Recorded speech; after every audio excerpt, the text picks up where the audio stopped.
সঁচা কথা এটা কওঁনে? হোৱাটছআপৰ ষ্টেটাছবোৰ তোমাৰ বাবে দিওঁ জানা। ভাল লাগে যেতিয়া তুমি খুলি চোৱা।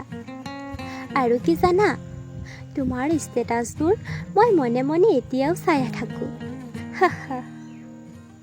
আচলতে এই সৰু সৰু সুখবোৰেও মোক সুখী কৰি ৰাখিছে জানা।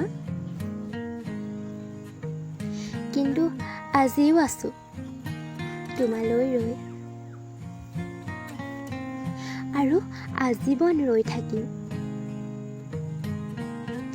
মোৰ বিয়া দিনা কিন্তু সেই সেন্দুৰৰ উপহাৰটো মোক দিব নাপাহৰিবা। কথা দিছিলা তুমি। তোমাৰ পৰা মই প্ৰতিদানৰূপে মৰম ভাল পোৱা একো নিবিচাৰোঁ। মাথো মোৰ উপহাৰটো দিব নাপাহৰিবা। আজিলৈ সামৰিছোঁ দিয়া। শেষত তুমি সুখী হৈ ৰোৱা সদায় আৰু প্ৰতিপল। ইতি তোমাৰ, মাথো তোমাৰ।